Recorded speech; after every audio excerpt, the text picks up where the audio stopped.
चरण सरोज रज,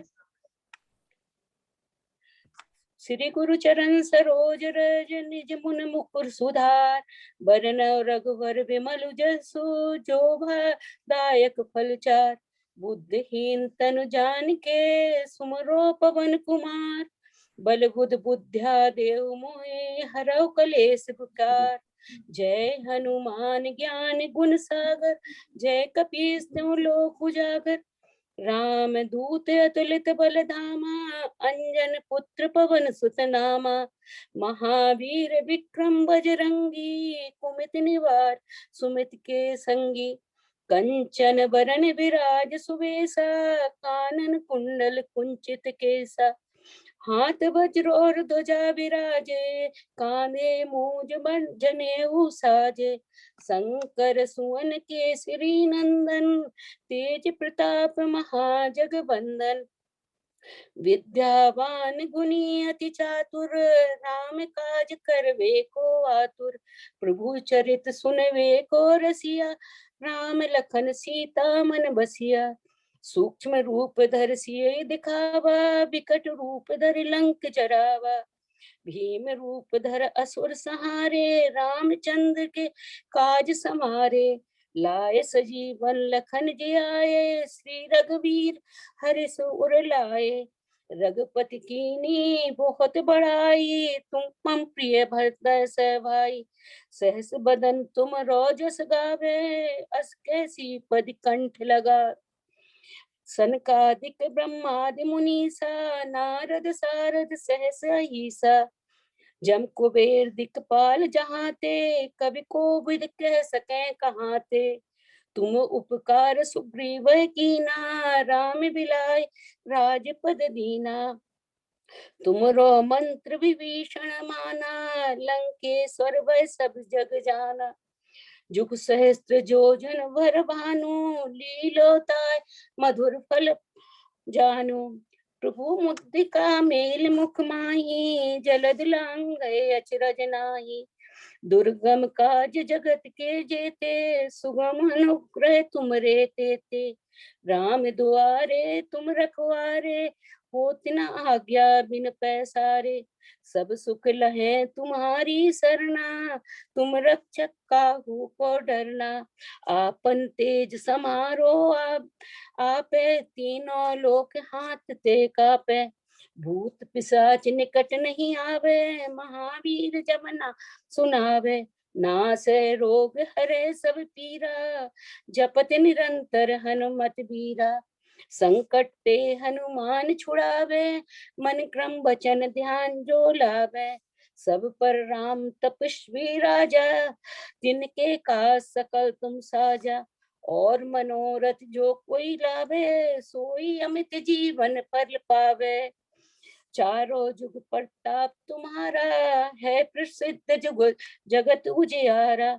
साधु संत के तुम रखवारे, असुर निकंदन राम दुलारे।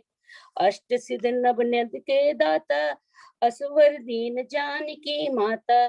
राम रसायन तुमरे पासा, सदा रहो रघुपति के दासा। तुमरे भजन राम को पावे, जन्म जन्म के दुख बिसरावे। अंत काल रघुवरपुर जाई, जहाँ जन्म हरि भक्त कहाई। और देवता चित्त न धरई, हनुमत से ही सर्व सुख करहि। संकट कटे मिटे सब पीरा, जो सुमरे हनुमत बलबीरा। जय जय जय हनुमान गुसाई, कृपा करो गुरुदेव की नाही। जो यह पढ़े हनुमान चालीसा, होय सिद्ध साखी गौरी सा। तुलसीदास सदा हरि चेरा, कीजय नाथ हृदय में डेरा। पवन तनय संकट हरण, मंगल मूरत रूप। राम लखन सीता सहित, हृदय बसो सुरभूप। सियावर रामचंद्र की जय, पवन सुत हनुमान की जय। उमा सहित शिव जी की जय। तो आज हम 83 के नीचे पढ़ेंगे। हमने देखा था कामदेव को देवताओं ने रिक्वेस्ट की है शिव जी भगवान जी की वो करिए, उनकी जरा तपस्या भंग करनी है हमें। तो इन्होंने कामदेव ने बोला ठीक है, मन में विचार किया, हंसने लगा कि देवताओं ने जो कहा है वो तो करूंगा ही, बट मेरी तो कुशल है नहीं इसके बाद। तो हम 83 के नीचे पढ़ते हैं 84 तक प्लीज। आज हम 84 भी इकट्ठा पढ़ लेंगे, 83 84 बारी बनी है। सीताराम चरण रति मोरे अनुदिन बढ़ाऊ अनुग्रह तोरे। तथापि मैं तुम्हारा काम तो करूंगा, क्योंकि वेद दूसरे के उपकार को परम धर्म कहते हैं। जो दूसरे के हित के लिए अपना शरीर त्याग देता है, संत सदा उसकी बड़ाई करते हैं। यो कह और सबको सिर नवाकर कामदेव अपने पुष्प के धनुष को हाथ में लेकर वसंतादि सहायकों के साथ चला। चलते समय कामदेव ने हृदय में ऐसा विचार किया कि शिवजी के साथ विरोध करने से मेरा मरण निश्चित है। तब उसने अपना प्रभाव फैलाया और समस्त संसार को अपने वश में कर लिया। जिस समय उस मछली के चिन्ह की ध्वजा वाले कामदेव ने कोप किया, उस समय क्षण भर में ही वेदों की सारी मर्यादा मिट गई। ब्रह्मचर्य, नियम, नाना प्रकार के संयम, धीरज, धर्म, ज्ञान, विज्ञान, सदाचार, जप, योग, वैराग्य आदि विवेक की सारी सेना डरकर भाग गई। विवेक अपने सहायकों सहित भाग गया। उसके योद्धा रणभूमि में पीठ दिखा गए। उस समय वे सब सदग्रंथ रूपी पर्वत की कंदराओं में जा छिपे, अर्थात ज्ञान, वैराग्य, संयम, नियम, सदाचार आदि ग्रंथों में ही लिखे रह गए। उनका आचरण छूट गया। सारे जगत में खलबली मच गई और सब कहने लगे, हे विधाता, अब क्या होने वाला है? हमारी रक्षा कौन करेगा? ऐसा दो सिर वाला कौन है जिसके लिए रति के पति कामदेव ने कोप करके हाथ में धनुष बाण उठाया है? जगत में स्त्री पुरुष संज्ञा वाले जितने चर अचर प्राणी थे, वे सब अपनी अपनी मर्यादा छोड़कर काम के वश हो गए।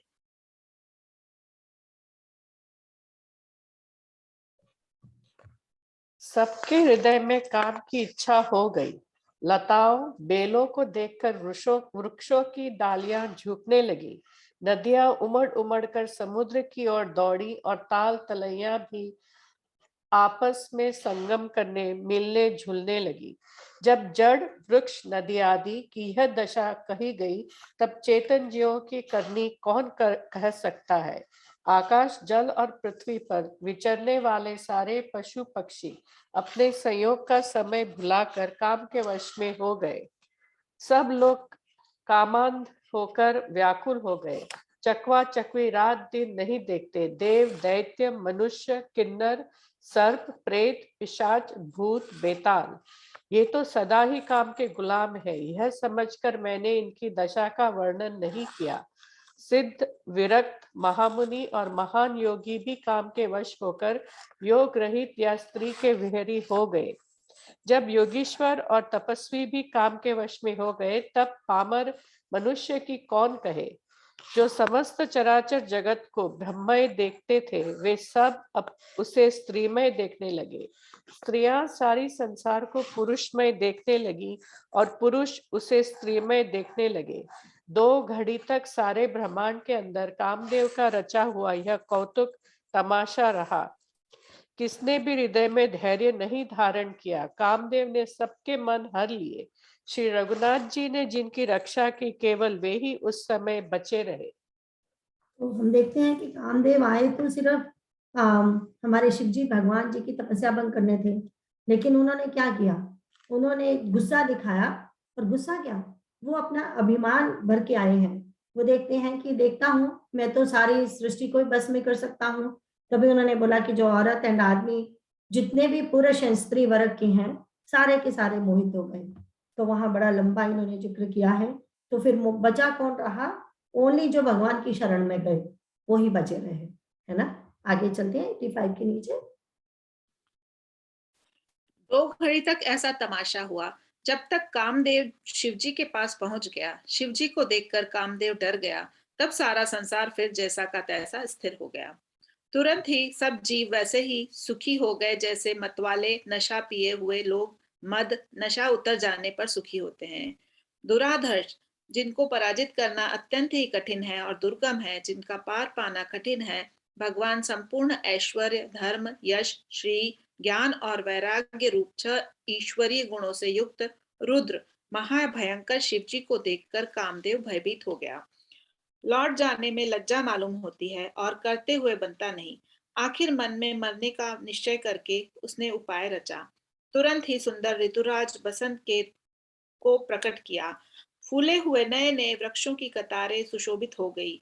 वन, उपवन, बावली, तालाब और सब दिशाओं में के विभाग परम सुंदर हो गए। जहां तहां मानो प्रेम उमड़ रहा है, जिसे देखकर मरे मनों में भी कामदेव जाग उठा। मरे हुए मन में भी कामदेव जागने लगा। वन की सुंदरता कहीं नहीं जा सकती। काम रूपी अग्नि का सच्चा मित्र शीतल मंद सुगंधित पवन चलने लगा। सरोवरों में अनेक कमल खिल गए, जिन पर सुंदर भंवरों के समूह गुंजार करने लगे। राजहंस, कोयल और तोते रसीली बोली बोलने लगे और अप्सराएं गा गा कर नाचने लगी। कामदेव अपने सेना समेत करोड़ों प्रकार की सब कलाएं उपाय करके हार गया, पर शिवजी की अचल समाधि न डिगी। तब कामदेव क्रोधित हो उठा। तो हमने देखा कि कामदेव ने सब कुछ, सारी दुनिया को तो भ्रमित कर दिया, पर लेकिन जब शिवजी भगवान के पास पहुंचा तो इतना डर गया कि उसकी सारी की सारा माया अपने आप ही खत्म हो गई, है ना। देखो, कुछ भी किया नहीं, सिर्फ देखने से ही डर गया। तो लोगों को थोड़ा तसल्ली हुई, अरे कहाँ है, जाग उठे सब लोग। एंड उसके बाद उन्होंने देखा, पर फिर सोचा कि अब जिस काम के लिए आया है वो काम तो करना ही पड़ेगा। अब उसने कितना सुंदर लिखा है ना, अब उसको समझ आ गया कि मरण तो मेरा आ गया, अब पर काम करूंगा मैं। तो इसीलिए कहा, मरने का निश्चय करके उसने उपाय रचा। क्योंकि इससे पहले उसने कहा था ना कि जो दूसरों के हित के लिए अपने प्राण त्यागता है, उसकी साधु संत भी तारीफ करते हैं। तो यहाँ ये है कि उनको यह है कि अब मरना तो है ही, निश्चित है, तो चलो अपना काम करके ही जाए। अब उसने क्या किया, अब उसने वो फिर से माया फैलाई, इतना सुंदर सीन क्रिएट कर दिया भगवान जी के लिए। बसंत ऋतु फैला दी, वो सब सुंदर सुगंधित वायु हो गई। तो अब उसके बाद क्या होता है, अब 86 के नीचे 87 तक पढ़ेंगे। आम के वृक्ष की एक सुंदर डाली देखकर मन में क्रोध से भरा हुआ कामदेव उस पर चढ़ गया। उसने पुष्प धनुष पर अपने 5 बाण चढ़ाए और अत्यंत क्रोध से लक्ष्य की ओर ताक कर उन्हें कान तक तान लिया। कामदेव ने तीक्ष्ण 5 बाण छोड़े जो शिवजी के हृदय में लगे। तब उनकी समाधि टूट गई और वे जाग गए। ईश्वर शिवजी के मन में बहुत क्षोभ हुआ। उन्होंने आंखें खोलकर सब ओर देखा। जब आम के पत्तों में छिपे हुए कामदेव को देखा तो उन्हें बड़ा क्रोध हुआ, जिससे तीनों लोग कांप उठे। तब शिवजी ने तीसरा नेत्र खोला। उनके देखते ही कामदेव जलकर भस्म हो गए। जगत में बड़ा हाहाकार मच गया। देवता डर गए, दैत्य सुखी हुए। भोगी लोग काम सुखों को याद करके चिंता करने लगे और साधक योगी निष्कंटक हो गए। कामदेव की स्त्री रति अपने पति की यह दशा सुनते ही मूर्छित हो गई। रोती चिल्लाती और भांति भांति से करुणा करती हुई वह शिवजी के पास गई। अत्यंत प्रेम के साथ अनेकों प्रकार से विनती करके हाथ जोड़कर सामने खड़ी हो गई। शीघ्र प्रसन्न होने वाले कृपालु शिवजी अबला असहाय स्त्री को देखकर सुंदर उसके सांत्वना देने वाले वचन बोले। हे रति, सबसे तेरे स्वामी का नाम अनंग होगा। वह बिना ही शरीर के सबको व्यापेगा। अब तू अपने पति से मिलने की बात सुन। तो पहले हम देखते हैं, अब उसने जब देखा कि क्या करूं, तो वो आम के पेड़ पे चढ़ गया। आम का पेड़ बहुत इंपॉर्टेंट माना जाता है हमारे धर्म में। देखो, आम के तो पत्तों की भी, जब पूजा के घर में होते हैं तो आम के पत्ते लाए जाते हैं, है ना। पूजा करनी होती है, कोई भी हमारे इवन शादी ब्याह का टाइम होता है, कोई भी सुंदर शगुन का टाइम होता है, आम के पत्ते यूज किए जाते हैं। तो यहाँ पे हम देखते हैं कि आम एक रसीला फल है और मीठा रसीला फल है। आम की बहुत महत्व है और काम के साथ इसकी जुड़ी हुई है।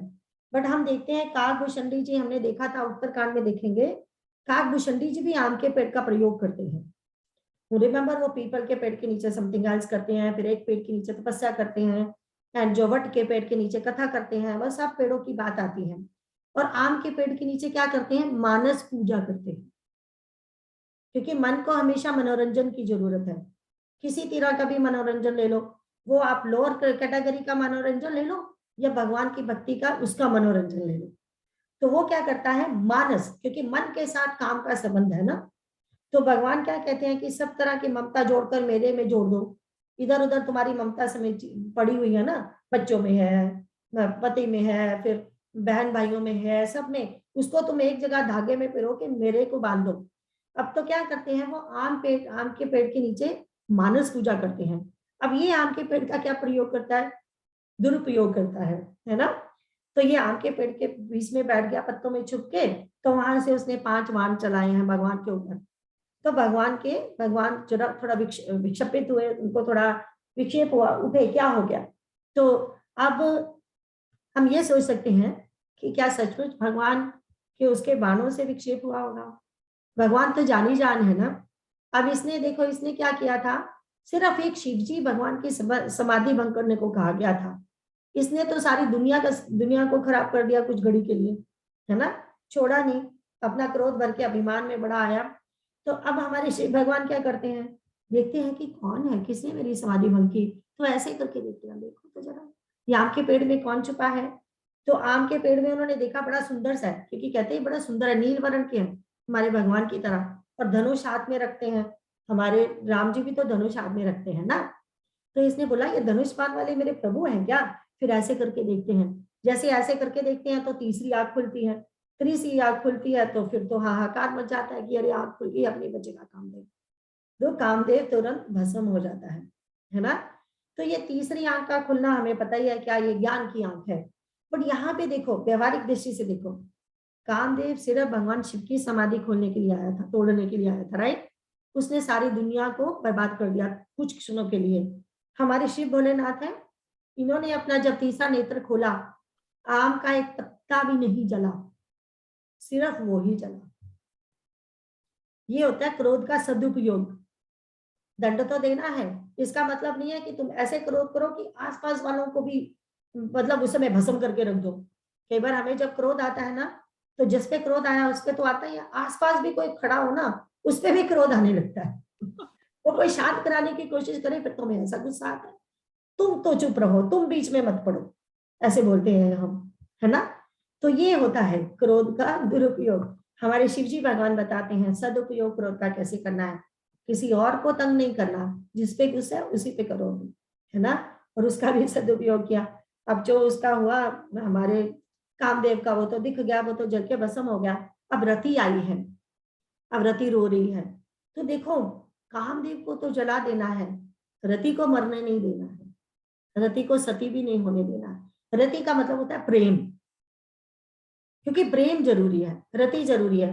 देखो हमारे वो भरत भी कहते हैं ना, काम न अर्थ न धर्म रुचि गति न चाहू निर्वाण, जन्म जन्म रति राम पद, ये वरदानो नाम, रति चाहिए, राम के चरणों में हमें रति चाहिए, प्रेम चाहिए, रति का ये मतलब होता है, दैट्स व्हाट शी रिप्रेजेंट।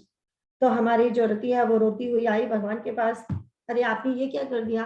भगवान ने बोला मैंने क्या किया, अरे वो तो देवताओं का भला करने आया था, आपने उसको ही जला दिया। तो भगवान कहते ऐसे भला होता है क्या, सीधा ही मेरे पास आ जाता चुपचाप और प्रार्थना करता आप समाधि छोड़िए, ये भी तो कर सकता था ना, उसको ऐसा सब करने की जरूरत नहीं थी ना। बट हाँ, फिर बोलते हैं रति को, ठीक है तुमने ये कहा, और मुझे भी पता है उसने अपना जो शरीर त्यागा है वो देवताओं के पुण्य के लिए त्यागा है, देवताओं के लिए त्यागा है, बस दूसरे के लिए अपनी जान की बाजी दी है। तो कहते हैं फिर मैं तुम्हें एक वरदान देता हूँ, तुम्हारे पति से मिलन जरूर होगा। कब होगा, अब बताते हैं 87 के नीचे 88 तक पढ़ेंगे। जब पृथ्वी के बड़े भारी भार को उतारने के लिए यदुवंश में श्री कृष्ण का अवतार होगा, तब तेरा पति उनके पुत्र प्रद्युम्न के रूप में उत्पन्न होगा। मेरा यह वचन अन्यथा नहीं होगा। शिवजी के वचन सुनकर रति चली गई। अब दूसरी कथा बखान कर विस्तार से कहता हूँ। ब्रह्मादि देवताओं ने ये सब समाचार सुने तो वे वैकुंठ को चले। फिर वहां से विष्णु और ब्रह्मा सहित सब देवता वहां गए जहां कृपा के धाम शिवजी थे। उन सब ने शिवजी की अलग अलग स्तुति की। तब शशि भूषण शिवजी प्रसन्न हो गए। कृपा के समुद्र शिवजी बोले, हे देवताओं, कहिए आप किस लिए आए हैं? ब्रह्मा जी ने कहा, हे प्रभु, आप अंतर्यामी हैं, तथापि हे स्वामी, भक्तिवश मैं आपसे विनती करता हूँ। हे शंकर, अब देवताओं के मन में ऐसा परम उत्साह है कि हे नाथ, वे अपनी आंखों से आपका विवाह देखना चाहते हैं। हाँ, तो हमारे श्री भोलेनाथ जी ने क्या किया, आशीर्वाद दिया कि अभी तुम्हें इंतजार तो करना पड़ेगा, एक युग का तो इंतजार करना पड़ेगा। रिमेम्बर, क्योंकि ये तो त्रेता युग की बात थी ना, शायद सत्य युग की थी, अब मुझे याद नहीं। तो ये जो बात जब जब कामदेव जला था उसकी बात कर रहे हैं हम। ये तो शिव पार्वती जी की शादी होती ना पहले, तो मे भी सत्य युग की बात होगी। तो ये उन्होंने बोला अभी तुम्हें इंतजार करना पड़ेगा, जब द्वापर युग आएगा, जब भगवान श्री कृष्ण का अवतार होगा, तब तुम उनका जो पुत्र होगा, उनके जो तब वो कामदेव कामदेव का अवतार उनके पुत्र के रूप में होगा, तब तुम्हारा और उसका मिलन होगा, प्रद्युम्न उसका नाम होगा। तो ये तो अपना वरदान पाके चली गई, और अभी इतने युगों तक उसको इंतजार तो करना ही पड़ेगा ना कृति को। तो अब इधर देखते हैं, आप दूसरी कहानी दूसरी तरफ लेके चल रहे हैं कि वहां अब सारा जब सबको पता चला कि अब समाधि से आ गए हैं बाहर हमारे भोलेनाथ जी, तो चलो उनके पास अब चलते हैं। एक बार फिर से बोलते हैं चलो शादी करो अब। तो वहां वो पहुंच जाते हैं भोलेनाथ जी के पास सारे मिलके। तो ब्रह्मा जी कहते हैं, देखो कितना सुंदर बोलते हैं, बोलते हैं हे शंकर भगवान, तो सब देवता आपके मन में, सब देवताओं के मन में उत्साह है। क्यों उत्साह है? आपका शादी देखना चाहते हैं वो लोग। शादी के लिए तो सबके मन में उत्साह ही होता है ना, सबको शादी देखना तो बहुत पसंद आता है। तो उनको भी बड़ा, अरे ऐसा बोलते हैं, नहीं कहते आप शादी करो, ये कहते हैं अरे देवताओं के मन में बड़ा उत्साह है आपकी शादी देखने का। तो अब हम 88 के नीचे पढ़ेंगे। हे कामदेव के मत को चूर करने वाले, आप ऐसा कुछ कीजिए जिससे सब लोग इस उत्सव को नेत्र भर कर देखें। हे कृपा के सागर, कामदेव को भस्म करके आपने रति को जो वरदान दिया सो बहुत ही अच्छा किया। हे नाथ, श्रेष्ठ स्वामियों का यह सहज स्वभाव ही है कि वे पहले दंड देकर फिर कृपा किया करते हैं। पार्वती ने अपार तप किया है, अब उन्हें अंगीकार कीजिए। ब्रह्मा जी की प्रार्थना सुनकर और प्रभु श्री रामचंद्र जी के वचनों को याद कर शिव जी ने प्रसन्नता पूर्वक कहा, ऐसा ही हो। तब देवताओं ने नगाड़े बजाए और फूलों की वर्षा करके जय हो, देवताओं के स्वामी जी की जय हो, ऐसा कहने लगे। उचित अवसर जानकर सप्तर्षि आए और ब्रह्मा जी ने तुरंत ही उन्हें हिमाचल के घर भेज दिया। वे पहले वहां गए जहां पार्वती जी थीं और उनसे छल से भरे मीठे विनोदयुक्त आनंद पहुंचाने वाले वचन बोले। नारद जी के उपदेश से तुमने उस समय हमारी बात नहीं सुनी, अब तो तुम्हारा प्रण झूठा हो गया, क्योंकि महादेव जी ने काम को ही भस्म कर डाला। हम देखते हैं इधर हम शंकर जी के पास सारे देवता पहुंच गए हैं और उनसे प्रार्थना कर रहे हैं कि आपने कामदेव का मत तो चूर कर दिया, बट ये तो सहज स्वभाव होता है। दंड स्वामी को अगर कोई, ये भी एक स्वामी का ड्यूटी में आता है, अगर कोई गलत काम करे तो उन्हें दंड भी देना ही पड़ता है ना। पर उससे कोई राग द्वेष नहीं रखते, इसीलिए वरदान भी साथ के साथ दे दिया कि उसको शरीर मिलेगा पर तब मिलेगा, है ना। तो बोलते हैं कि अब पार्वती जी आ गई हैं, अब आपको उनसे शादी करनी होगी। तो भगवान ने कहा ठीक है, मान गए हमारे शिव भोलेनाथ। तो ब्रह्मा जी की बात सुनकर उन्होंने कहा, शिव जी ने कहा प्रसन्नता पूर्वक ऐसा ही होगा। तो सब लोग अपने आप देवता बड़े खुश नगाड़े बजाते हुए निकलते हैं, फूलों की वर्षा हो रही है। तब उचित अवसर जानकर अब वही सप्तऋषि जो माता जी की वो तब परीक्षा लेने गए थे ना उस समय, अब वापस आए हैं। अब कहा हिमाचल के, क्योंकि ब्रह्मा जी ने कहा ना जाओ अब हिमाचल राजा के पास, अब तो शादी की पत्रिका निकालनी होगी ना, समय निकालना होगा, तो वो लगन का समय निकालना होगा, उसकी पत्रिका लेके जाओ अब। तो अब सीधे चले जाना चाहिए था हिमाचल राजा के पास, पर फिर भी अभी मैया के साथ थोड़ा और मजाक बाकी है। तो सीधे पहले मैया पार्वती जी के पास पहुंचे और बोले, देखो हमने तुम्हें कितना मनाया था उस समय, कितना मनाया, छोड़ तू किसके पीछे पड़ी हुई है, नहीं मानी ना तुम्हारी बात, नारद जी के पीछे लगी हुई है। अब देखो आज क्या हुआ, क्या हो गया, कामदेव भी भस्म हो गया। किससे शादी कर रही हो तुम, जिसके मन में इच्छा ही नहीं थी, फिर भी थोड़ी बहुत आशा थी कि शादी के बाद शायद सुधर जाएगा, क्योंकि ऐसे ही कहते हैं ना, लड़का शादी के बाद सुधर जाएगा। सोचा था कि शायद तुम आ जाओगी तो सुधर जाएगा।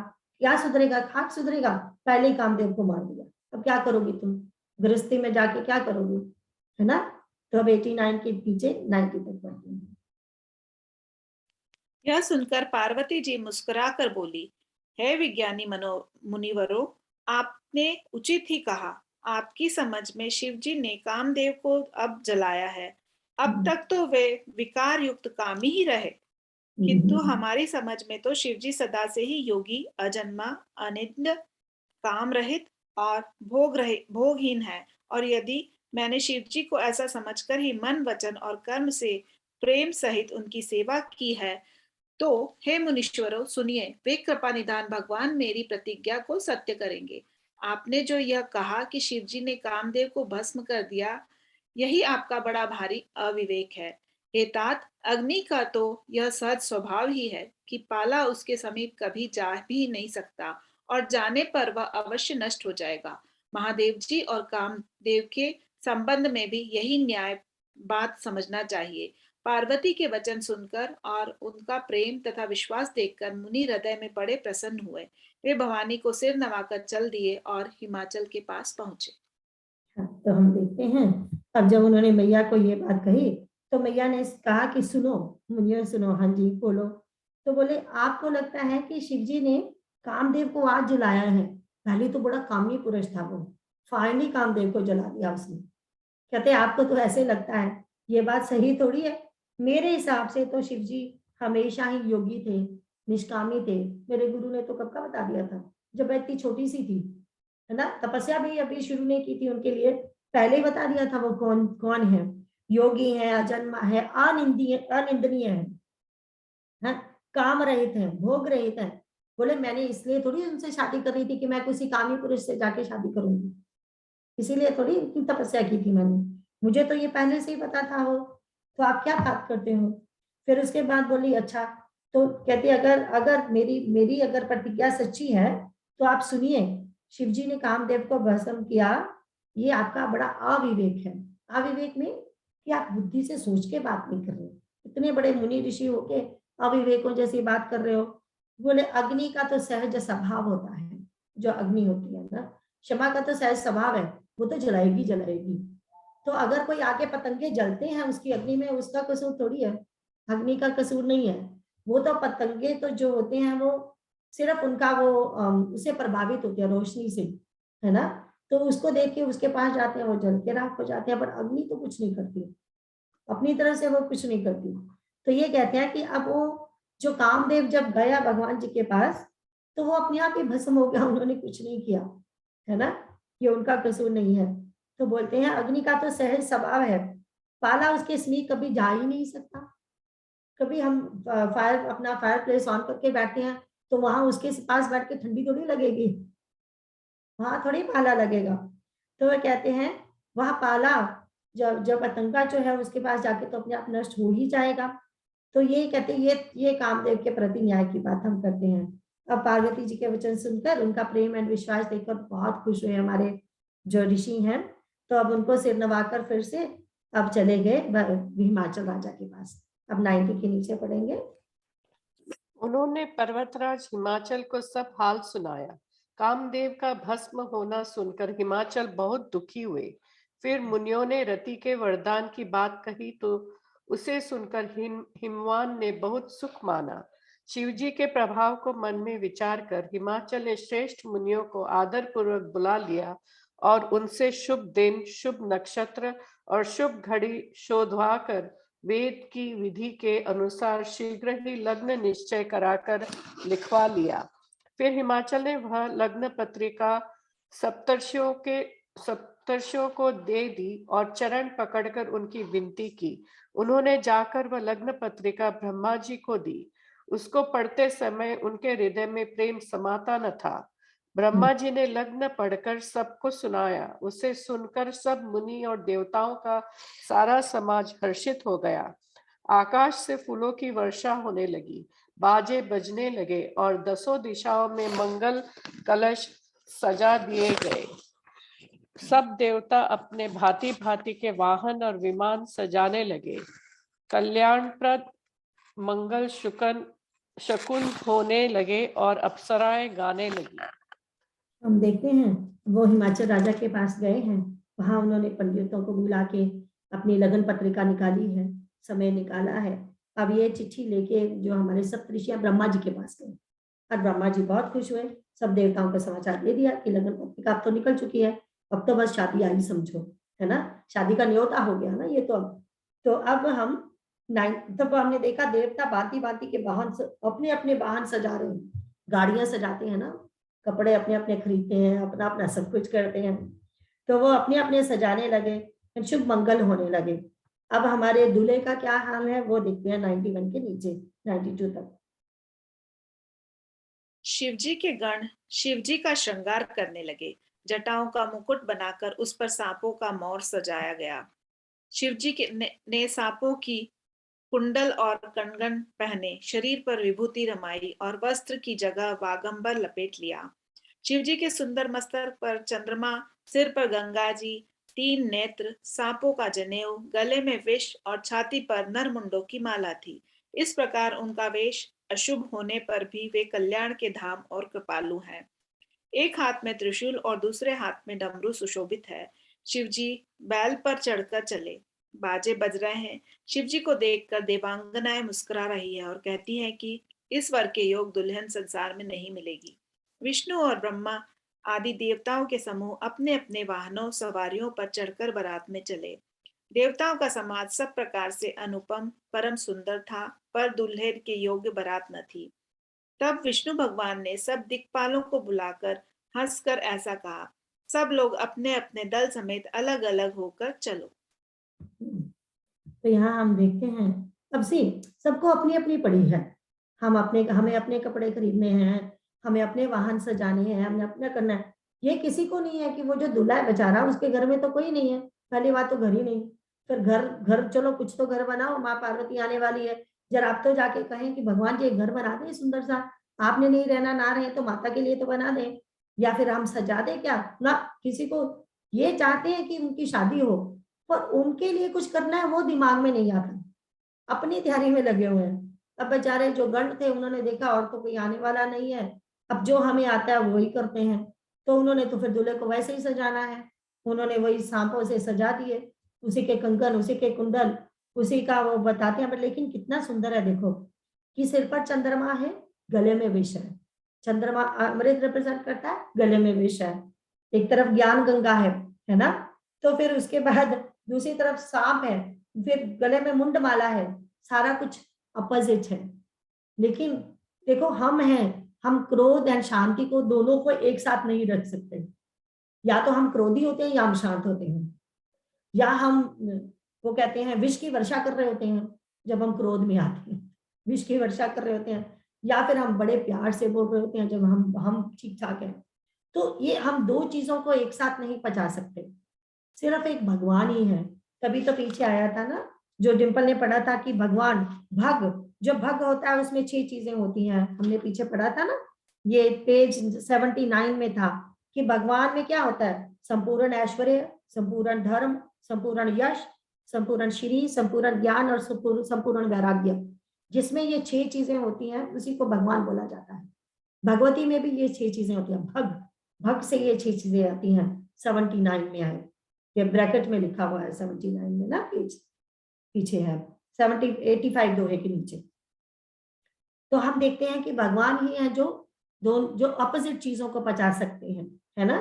तो अब बैल पे बैठ के चले हैं, अब उधर देवांगनाएं वो देखती हैं, अरे ये भी दुल्हा है, इसकी भी दुल्हन होगी क्या कोई तो कौन शादी करने वाला है, कोई who dare to marry this guy, है ना, ऐसे ही बात आएगी ना, किसमें इतना डेयर है जो ऐसे बंदे से शादी करेगा, तो फिर करेगी। तो फिर उसके बाद हमारे भगवान विष्णु तो और भी मजाकिया हैं, दोस्त है ना भगवान शिव के, तो वो बोलते हैं देखो यार ऐसा करो अलग अलग दल बना लो। क्यों अलग अलग दल बनाएंगे, आगे बताएंगे। ये जो शिव जी की बारात है हमारे स्टैंडर्ड की नहीं है, जाना तो है हमने शादी में, शादी तो जरूर देखनी है, पर अपनी बेइज्जती नहीं करवानी, इसकी बारात में जाके हम अलग जाएंगे, पहले ही पहुंच जाएंगे। ठीक है, अब हम 92 के नीचे पढ़ते हैं।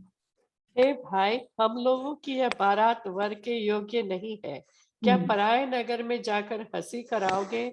विष्णु भगवान की बात सुनकर देवता मुस्कुराए और वे अपनी अपनी सेना सहित अलग हो गए। महादेव जी यह देखकर मन ही मन मुस्कुराते हैं कि विष्णु भगवान के व्यंग्य वचन दिल लगी नहीं छूटते।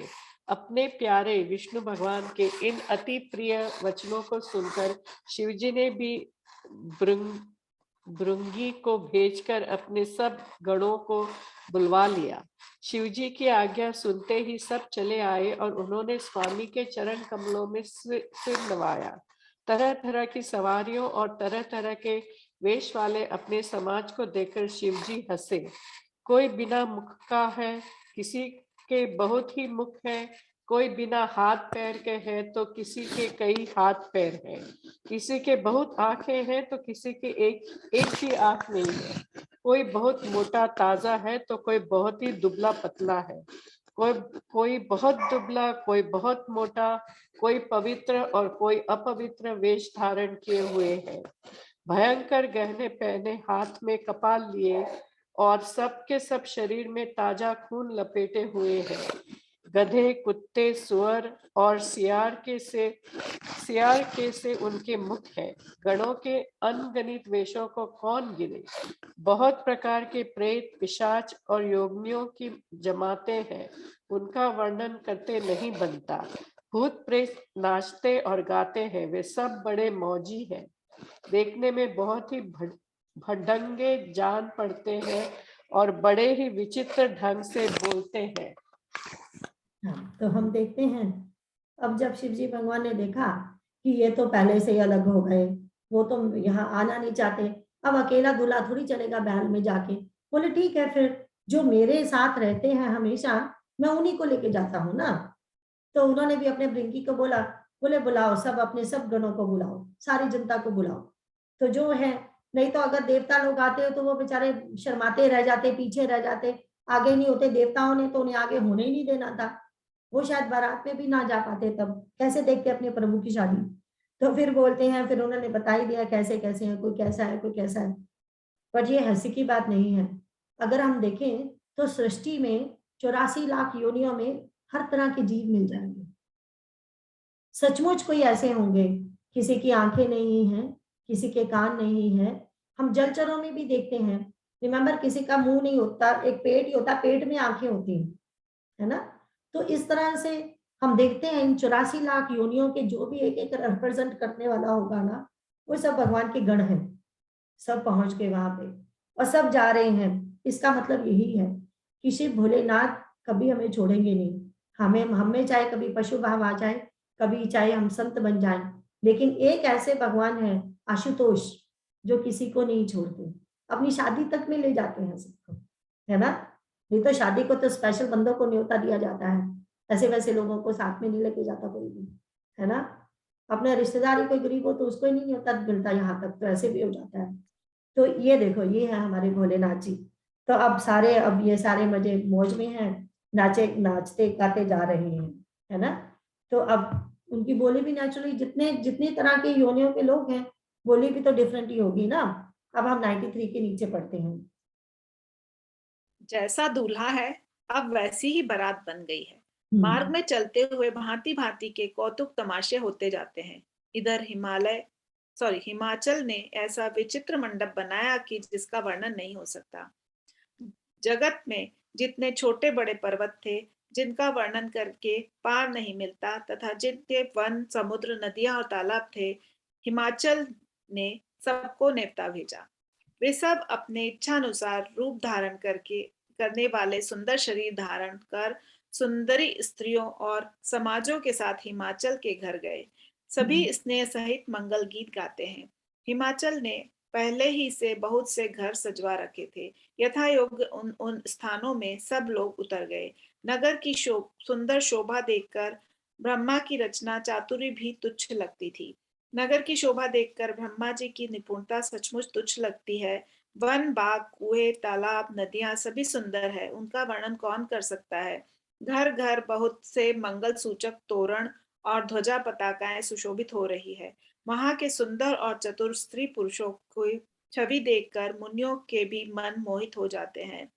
जिन जिस नगर में स्वयं जगदम्बा ने अवतार लिया, क्या उसका वर्णन हो सकता है? वहां रिद्धि सिद्धि संपत्ति और सुख नित्य नए बढ़ते जाते हैं। तो हम देखा कि हिमाचल में यहाँ बोला गया सब पहाड़ों को, नदियों को, तालाबों को उन्होंने भेजा है। देखो हम ये विश्वास रखते हैं हिंदू, जैसे हम सब हर चीज का एक देवता होता है। जैसे देखो हम वन में जाएं, हम कहते हैं ना वन के देवता आपको कोटि कोटि प्रणाम, नदी के देवता कोटि कोटि प्रणाम। जैसे समुद्र का हमने देखा, सुंदरकांड में भी समुद्र ब्राह्मण बन के आ रहा है, क्योंकि उनका हर हर चीज का एक देवता होता है, वो आते हैं। तभी तो उन्होंने कहा ना कि सबने अपनी इच्छा अनुसार अपना रूप धारण करके वहां पहुंच गए। एंड कैसे उन्होंने सबका पहले से इंतजाम करके रखा है, सबके लिए पहले से घरों का इंतजाम है, कौन कहाँ ठहरेगा, एंड फिर उनके लिए हर तरह का इंतजाम करके रखा है। तो वो कहते हैं ब्रह्मा जी भी ऐसा नहीं बना सकते, कि ब्रह्मा जी सृष्टि बनाते हैं ना। यहाँ हम राम जी की यहाँ भी देखेंगे, महाराज जनक का वो देख के हैरान हो गए थे ब्रह्मा, सब लोग, अरे ऐसी सुंदर। ब्रह्मा जी कहते हैं, पहले तो ब्रह्मा जी बड़े खुश थे, लोग आएंगे देखेंगे मैंने क्या बना के रखा है। जब वहां देखा तो लगा उन्हें कि ये तो मेरा बनाया है ही नहीं। तो वहां शिव जी भगवान उनको बोलते हैं, देखो तुम सब लोग ब्याह देखने आए थे या अपना अपना देखने आए थे? ब्रह्मा जी अपना देखने आए, मैंने कैसी सृष्टि बनाई? हाँ, तो बोले कोई भी शादी देखने नहीं, यहाँ भी वही है, ये ब्रह्मा जी का बनाया हुआ नगर नहीं है, जहाँ स्वयं जगदम्बा ने अवतार लिया है। तो वहां तो रिद्धियां सिद्धियां होगी ही, तो वहां की तो जो शान है वो अनोखी होगी ना, तो ब्रह्मा जी की बनाई हुई होगी। तब हम आगे देखते हैं। बारात को नगर के निकट आई सुनकर नगर में चहल पहल मच गई, जिससे उसकी शोभा बढ़ गई। अगवानी करने वाले लोग बनाव श्रृंगार करके तथा नाना प्रकार की सवारियों को सजाकर आदर सहित बारात को लेने चले। देवताओं के समाज को देखकर सब मन में प्रसन्न हुए और विष्णु भगवान को देखकर तो बहुत ही सुखी हुए। किंतु जब शिवजी के दल को देखने लगे तब वो उनके सब वाहन सवारियों के हाथी, घोड़े, रथ के बैल आदि डरकर भाग चले। कुछ बड़ी उम्र के समझदार लोग धीरज धरकर वहां डटे रहे। लड़के तो सब अपने प्राण लेकर भागे। घर पहुंचने पर जब माता पिता पूछते हैं तब वे भय से कांपते हुए शरीर से ऐसा वचन कहते हैं, क्या कहे, कोई बात कही नहीं जाती। यह बारात है या यमराज की सेना? दूल्हा पागल है और बैल पर सवार है। सांप, कपाल और राख ही उनके गहने हैं। दूल्हे के शरीर पर राख लगी है, सांप और कपाल के गहने हैं। यह नंगा, जटाधारी और भयंकर है। उसके साथ भयानक मुख वाले भूत, प्रेत, पिशाच, योगिनियां और राक्षस हैं। जो बारात को देखकर जीता बचेगा, सचमुच उसके बड़े ही पुण्य है और वही पार्वती का विवाह देखेगा। लड़कों ने घर घर यही बात कही। महेश्वर शिवजी का समाज समझकर सब लड़कों के माता पिता मुस्कुराते हैं। उन्होंने बहुत तरह से लड़कों को समझाया कि निडर हो जाओ, डर की कोई बात नहीं है। तो बेचारे यंग बच्चे, नेचुरली सबको शौक होता है ना, जब बारात आती है सब आगे होके फटाफट सब छोड़ के बारात देखने के लिए जाते हैं। तो यहाँ भी सब बारात देखने के लिए गए बेचारे। नेचुरली ऐसी बारात देखे कौन नहीं डरेगा, सांप ही सांप, यहाँ कैसे कैसे लोग। तो बोलते हैं ऐसी बारात तो ये बड़ी हमने कभी देखी ही नहीं। हमारे तो नॉर्थ में, क्योंकि हिमाचल से है ना हम लोग, हमारे तो हर शादी में विवाह, शिव भोलेनाथ का विवाह जरूर गाया जाता है। तो इवन जो हम लोग जब हमारे में ऐसा बोलते हैं तो क्योंकि शायद गोवा में ऐसा नहीं होता होगा, जब मैं शमा को बताती थी तो वो हैरान होती थी। फिर हमारी सिठनियां दी जाती हैं, सिठनियां मीन बारात आती है तो वो उनको ऐसे ऐसे गाने गाए जाते हैं। उनको बोला जाता है कि हमारी गोरा तो इतनी सुंदर है, गोरी चिट्टी है, ये भूत प्रेत कहाँ से आ गए, ये दूल्हा कहाँ से आ गया पागल। तो ऐसे गाया जाता है, अभी तक भी ऐसे ही हम गाते हैं, शादियों में गाने जरूर गाए जाते हैं बारात को सुना सुना के। तो वो और बड़ी अच्छा हमारे वो शिव विवाह जरूर गाया जाता है। तो शिव विवाह में हमारे ऐसा आता है कि जब छोटा सा उसमें बताती हूँ कि ये बारात आई, अब ये सब हुआ, सब लोग डर डर के भाग गए। तो फिर वो गाते हैं ऐसे कि फिर फाइनली, अब हम आगे देखेंगे, इवन माता वो भी डर जाती है, मैना भी। तो फिर बाद में माँ पार्वती संदेशा भेजती है, ये क्या कर रहे हो तुम, क्यों डरा रहे हो सब लोगों को ऐसे? तो शिव जी भगवान को संदेशा भेज दिया। तो शिव जी भगवान कहते हैं ठीक है। फिर कहते हैं वो 14 वर्ष के सुंदर दूल्हा हो गए थे। सेम एज जैसे माँ पार्वती जी की एज थी ना, वैसे ही सुंदर दूल्हा बन के आए हैं। जब शादी उनकी हुई तो ऐसे हुई।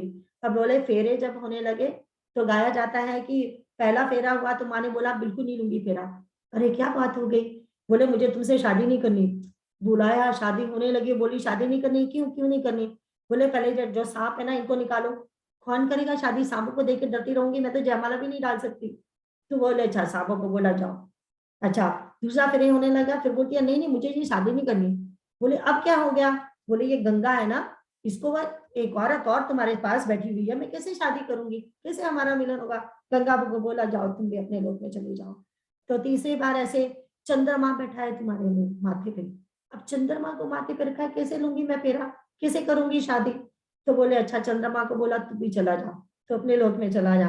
अब जब चौथा फेरा लेने लगे, जैसे ही वो उठी ना, तो भगवान कहते अच्छा यू नो व्हाट, जो तेरी शर्तें हैं सब मानता हूँ, जरा शादी कर लेने दे मुझे।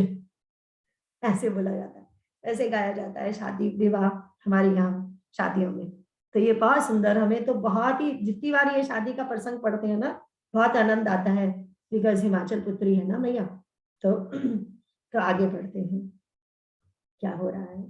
भगवान लोग बारात को लिवा लाए। उन्होंने सबको सुंदर जनवा से ठहराने के लिए दिए।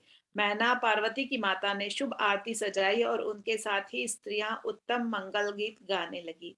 सुंदर हाथों में सोने का थाल शोभित है। इस प्रकार मैना हर्ष के साथ शिव जी का पर्चन करने चली।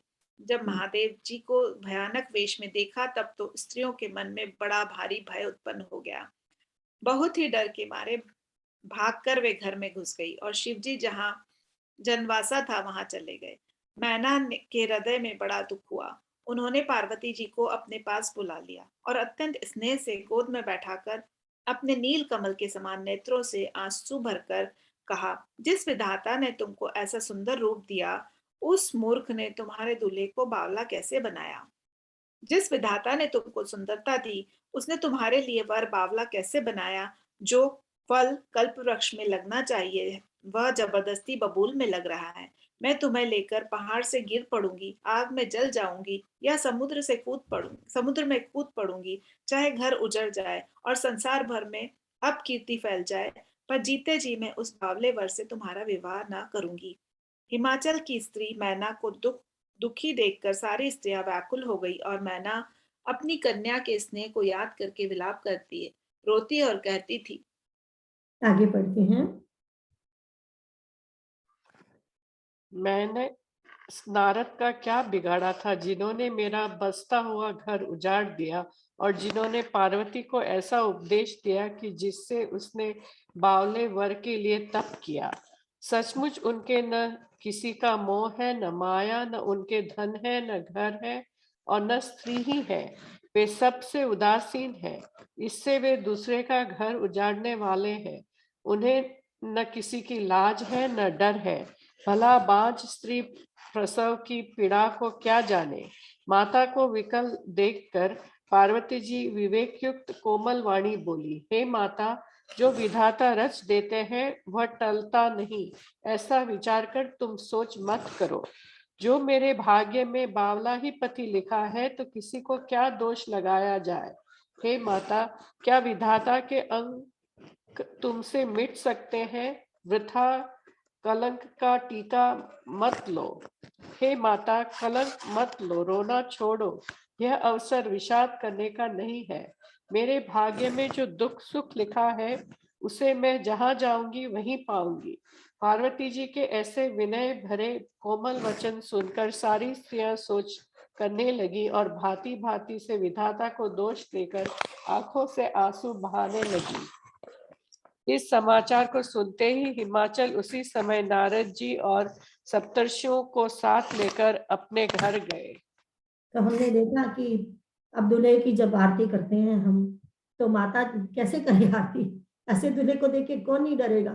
तो वो तो थाली पीछे फेंक के भाग गई और अपनी बेटी को गोदी में बिठा के बेचारी रो रही है कि क्या बिगाड़ा था नारद का मैंने, क्यों हमें उल्टी सलाह दी, क्यों उसने मेरी पुत्री को बहकाया ऐसे बंदे के साथ शादी करने के लिए। तो वो कहती है कि उसको तो खुद वो शादीशुदा नहीं है ना, ब्रह्मचारी है, उसको कोई मतलब ही नहीं है, क्या जाने वो माता की पीड़ा। उसने कभी शादी की है, उसने कभी बच्चा पैदा किया है? जो बच्चा, माँ की पीड़ा तो एक माँ ही जान सकती है ना। तो वो बोलती है, फिर रो रही है बेचारी। अब माँ पार्वती जी समझा रही है उन्हें, गौरी, कि नहीं मैया ऐसी बात नहीं है, तो आप चिंता मत करो, अगर मेरी किस्मत में मैं लिखा है तो जैसे यहाँ भी जाऊंगी वैसा ही होने वाला है। तो ये सुन के तो बेचारी और भी रोने लगी, क्योंकि अब क्या करे, ये पार्वती के साथ क्या हो रहा है। तब उस समय जब ये सब चल रहा था, वो माँ इतने परेशान थे, घर के अंदर औरतें, माँ बेचारी रोते जा रही है। तब उस समय हिमाचल राजा स्वयं एंड सप्तऋषि एंड नारद मुनि जी आए हैं। अब वो क्या समझाते हैं माँ को, 97 के नीचे पढ़ेंगे। तब नारद जी ने पूर्व जन्म की कथा सुनाकर सबको समझाया और कहा कि हे मैना, तुम मेरी सच्ची सच्ची बात सुनो। तुम्हारी यह लड़की साक्षात जगत जननी भवानी है। ये अजन्मा, अनादि और अविनाशी शक्ति है, सदा शिव जी के अर्धांग में रहती है। ये जगत की उत्पत्ति, पालन और संहार करने वाली है और अपनी इच्छा से ही लीला शरीर धारण करती है। पहले ये दक्ष के घर जाकर जन्मी थी, तब इनका सती नाम था। बहुत सुंदर शरीर पाया था। वहां भी सती शंकर से ही ब्याही गई थी। यह कथा सारे जगत में प्रसिद्ध है। एक बार उन्होंने शिव जी के साथ आते हुए राह में रघुकुल रूपी कमल के सूर्य श्री रामचंद्र जी को देखा। तब इन्हें मोह हो गया और इन्होंने शिव जी का कहना न मानकर भ्रमवश सीता जी का वेश धारण कर लिया। सती जी ने जो सीता का वेश धारण किया, उसी अपराध के कारण शंकर जी ने उनको त्याग दिया। फिर शिव जी के वियोग में ये अपने पिता के यज्ञ में जाकर वहीं योगाग्नि से भस्म हो गई। अब इन्होंने तुम्हारे घर जन्म लेकर अपने पति के लिए कठिन तप किया है, ऐसा जानकर संदेह छोड़ दो। पार्वती जी तो सदा ही शिव जी की प्रिया अर्धांगिनी है। तब नारद के वचन सुनकर सबका विषाद मिट गया और क्षण भर में यह समाचार सारे नगर में घर घर फैल गया। फिर नारद जी ने सारा बताते हैं कि जिसको तुम अपनी पुत्री समझ रही हो वो कौन है, वो तो जगत जननी है। फिर उसके उनके पिछले जन्म की बात बताई कि कैसे वो सती थी, कैसे उनके साथ क्या हुआ, राइट। तब बोलते हैं कि वही देखो, वही आज तुम्हारी पुत्री बन के आई है, ये तो उन्हीं की अर्धांगिनी है, शिव जी की, उसी के पास ही जाएंगी। तभी तो उसके लिए इतनी तपस्या की है ना, तभी आज ये सब है आपके सामने। तो वो तब फाइनली माता को तसल्ली हुई और विश्वास हुआ। अब 8:52 है, एक और पढ़ेंगे, आज पूरे टाइम पर हमें खत्म करना है, ठीक है। तब मैना और हिमवान आनंद में मग्न हो गए और उन्होंने बार बार पार्वती के चरणों की वंदना की। स्त्री, पुरुष, बालक, युवा और वृद्ध, नगर के सभी लोग बहुत प्रसन्न हुए। नगर में मंगल गीत गाए जाने लगे और सबने भांति भांति के सुवर्ण के कलश सजाए। पाक शास्त्र में जैसी रति है उसके अनुसार अनेक भांति की ज्योनार हुई, रसोई बनी। जिस घर में स्वयं माता भवानी रहती हो, वहां के ज्योनार भोजन सामग्री का वर्णन कैसे किया जा सकता है। हिमाचल ने आदर पूर्वक सब बारातियों को, विष्णु, ब्रह्मा और सब जाति के देवताओं को बुलवाया। भोजन करने वालों की बहुत ही पंक्तियां बैठी, चतुर रसोइये परोसने लगे। स्त्रियों की मंडलियां देवताओं को भोजन करते जानकर कोमल वाणी से गालियां देने लगी। सब सुंदरी स्त्रियां मीठे स्वर में गालियां देने लगी और व्यंग्य भरे वचन सुनाने लगी। देवगण विनोद सुनकर बहुत सुख अनुभव करते हैं, इसलिए भोजन करने में बड़ी देर लगा रहे हैं। भोजन के समय जो आनंद बढ़ा, वह करोड़ों मुंह से भी नहीं कहा जा सकता। भोजन कर चुकने पर सबके हाथ मुंह धुलवाकर पान दिए गए। फिर सब लोग जो जहां ठहरे थे वहां चले गए।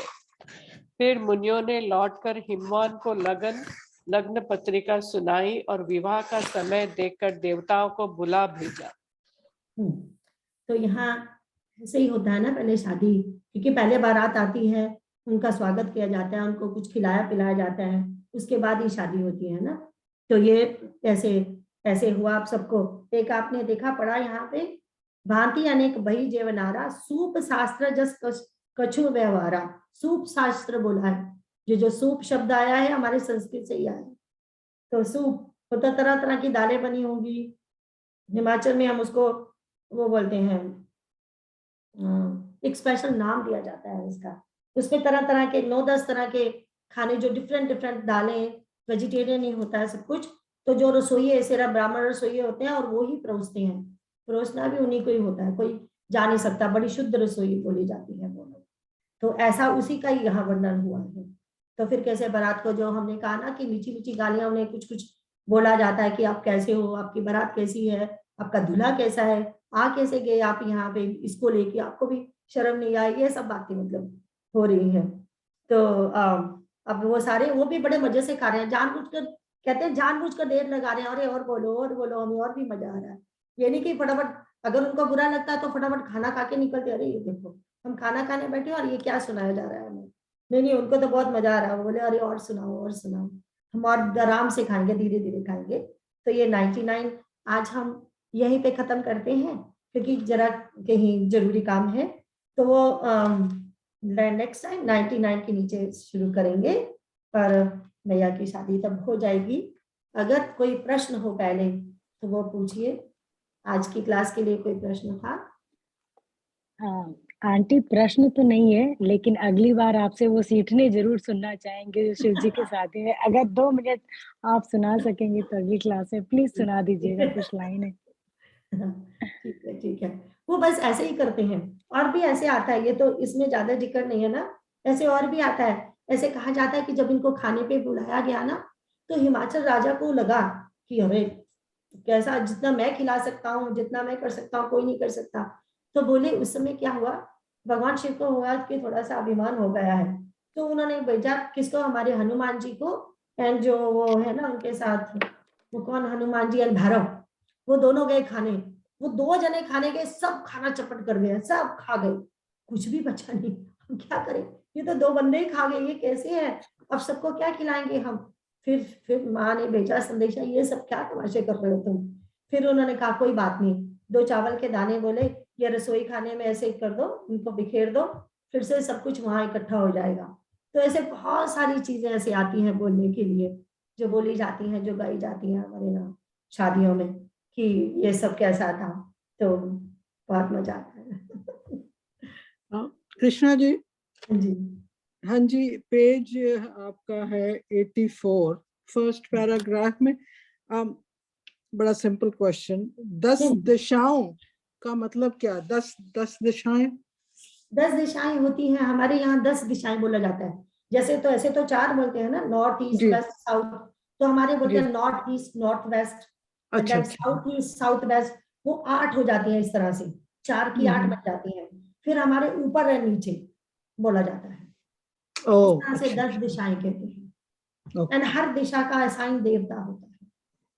Oh interesting. तो एक्चुअली हिंदू संस्कृति में, हिंदू शास्त्र में 10 दिशाएं बोली जाती हैं। हाँ जी, मैंने पढ़ा हुआ है, पर मुझे समझ नहीं थी कि किसको 10 बनाते, किसको 10 दिशा। Thank you Krishna. नहीं कोई बात नहीं, हमें भी कहाँ पता था, पढ़ के पता चला। और कुछ आखिरी का बोलने कृष्णा जी? हाँ, एंड वाला बोल देते हैं। Is that okay? कोई और क्वेश्चन नहीं, एंड वाला बोल के खत्म करें, इज दैट ओके? चल। बार बार बर मांगो हर्ष देव श्री रंग, पद सरोजन पायनी भगत सत्संग। जय सीता राम चरण रति मोरे, अनुदिन बढ़ो अनुग्रह तोरे। राम राम। अभी देखो ना, इसका कितना सुंदर मतलब है, बार बार वर मांगे हर्ष देव श्री राम। भगवान शिव कहते हैं श्री राम जी को कि आपसे बार बार एक ही वर मांगता हूँ, जरा खुश होके देना। ऐसा नहीं जैसे हमारे वो इंडिया में हम मांगते होते हैं ना, आ जाते हैं तो हम उसे कोई 10 रुपए 100 रुपए 5 रुपए जो भी होता है देके ऐसे कहते हैं, चल यार पीछा छोड़, भाग यहाँ से, ऐसे बोलते हैं हम। तो लेकिन यहाँ बोलते हैं आपसे कुछ मांग रहे हैं, अच्छा आप क्या मांग रहे हो, आगे फिर से तंग करने, नहीं, पर जो मांग रहे हो वो खुश होके देना। हर्ष दयो श्री रंग, ऐसे मत मंगा देना। हाँ जी, तो क्या मांगा जा रहा है? पद सरोज अनपायनी, एक तो भक्ति चाहिए अनपायनी, नॉट ओनली भक्ति, सत्संग भी चाहिए, है ना, भक्ति सदा सत्संग। जय सीताराम चरण अनुदिन बढ़ो अनुग्रह तोरे। ठीक है, जय सिया राम। जो भी सिठनियां उसने बोली है ना, ढूंढ के आपको मैं गूगल से इसी उस पे डाल दूंगी। जय सीताराम। जय सिया राम। जय Shri Ram. Thank you. Thank you. Thank you. Thank you. Ram.